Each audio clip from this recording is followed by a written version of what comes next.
कोपरगाव गोदावरी नदीपात्रात आढळून आला मृतदेह। याबाबत सविस्तर वृत्त असे की दिनांक 12 जानेवारीपासून बेपत्ता असलेले इंद्रानगर कोपरगाव येथील रहिवासी प्रवीण बाबूराव लोंढे वय 52 यांचा मृतदेह आज दिनांक 13 जानेवारी रोजी सायंकाळी सुमारे 6 वाजता कोपरगाव येथील लहान पूल परिसरात गोदावरी नदीपात्रात आढळून आल्याने शहरात एकच खळबळ उडाली। कोपरगाव नगरपालिका प्रशासनाकडे आवश्यक यंत्रणा उपलब्ध नसल्याने स्थानिक नागरिकांनी अथक प्रयत्न करून मृतदेह नदीतून बाहेर काढण्यास यश मिळवले। यावेळी घटनास्थळी बघ्यांची मोठी गर्दी जमली होती।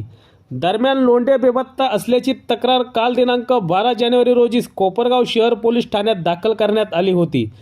मृतदेहाची ओळख पटवून पुढील कायदेशीर प्रक्रियेसाठी शवविच्छेदनाकरिता कोपरगाव ग्रामीण रुग्णालयात पाठविण्यात आला आहे। लोंढे यांच्या पश्चात पत्नी व 3 मुले असा परिवार असून त्यांनी हा टोकाचा निर्णय का घेतला याबाबत अद्याप कोणतेही ठोस कारण स्पष्ट झाले नसून पोलीस सर्व बाजूंनी तपास करत आहे।